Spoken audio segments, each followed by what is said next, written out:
12 रबीउल अव्वल ना तो रसूलुल्लाह सल्लल्लाहु अलैहि वसल्लम की पैदाइश का दिन है और ना ही आपकी वफात का दिन है। इस दिन का इस्लाम में कोई सिरे से सर पांव है ही नहीं, समझ रहे, कुछ भी नहीं है ये।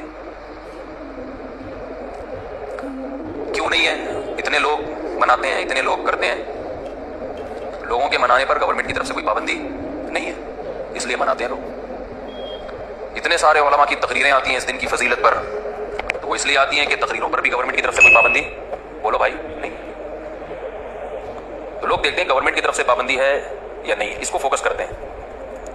शरीयत क्या कहती है ये तो वही फॉलो करेगा ना जो शरीयत को फॉलो कर रहा हो, जो देखता हो कि कुरान और सुन्नत क्या कहते हैं। आइम्मा मुज्तहिदीन जिनकी कुरान और सुन्नत पे गहरी गिरफ्त थी, वो क्या कहते हैं, वो अखबल तरीके से इस्लाम को पेश, बोलो भाई, नहीं करेगा। इस्लाम को देखना है तो पहले मैं 12 तारीख के बारे में आपको बता दूं।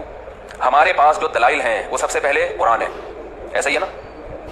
अलहम से लेके वन्नास तक पूरे कुरान में कहीं भी नहीं लिखा हुआ कि नबी सल्लल्लाहु अलैहि वसल्लम 12 तारीख को पैदा हुए थे। आप कह सकते हैं तो बहुत सी चीजें नहीं लिखी, तो चलो जो नहीं लिखी वो फिर हदीस में आती हैं।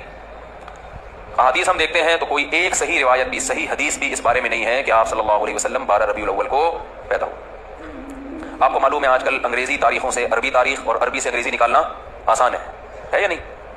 आप अपनी डेट ऑफ बर्थ लिखें, गूगल से पूछें कि जिस दिन मैं पैदा हुआ उस दिन इस्लामी तारीख क्या थी, गूगल बताएगा कि नहीं बताएगा? गूगल बता देगा भाई ये बन रही है। एक दिन का फर्क उसमें हो सकता है 29 और 30 की बेस पे, या मुफ्ती मुनीब साहब की वजह से, या पेशावर की वजह से एक आध दिन का फर्क, बोलो भाई, हो सकता है, इससे ज्यादा नहीं होगा। इतनी बात पर पूरी उम्मत का इजमा है, सही हदीस से साबित है कि आप सल्लल्लाहु अलैहि वसल्लम रबीउल अव्वल में पैदा हुए और पीर के दिन पैदा हुए। अब मैं रियाजी की कैलकुलेशन में जाऊंगा तो बहुत लंबा टाइम हो जाएगा, तो रियाजी दान से पूछ लें आप। तो जिस साल आप सल्लल्लाहु अलैहि वसल्लम की पैदाइश हुई वो आपकी वफात से 63 साल पहले था।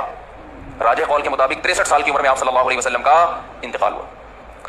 और उससे पिछले साल आपने जो हज किया वो हज जुमे का दिन था, तो जुमे के दिन 9 जिलहिज्जा, और उससे अगले साल आप सल्लल्लाहु अलैहि वसल्लम की वफात हुई रबीउल अव्वल में। तो कैलकुलेशन करना आसान हो गया कि नहीं हो गया?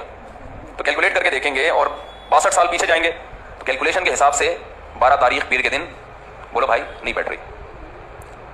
लेकिन चलो कोई रियाजी दान खींच तान के कुछ 62 को 63 कर दे, 63 को 64 कर दे, कुछ कर आके चलो फर्ज कर लो कि भाई इम्कान था, तो हम तो सबसे पहले किसी भी वाकया के लिए मुअर्रिखीन को फोकस करते हैं या हदीस को।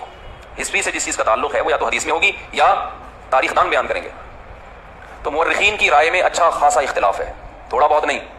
उनमें किसी एक राय को तरजीह देना आपके लिए सिर्फ तारीख को अगर देखोगे तो मुमकिन नहीं है।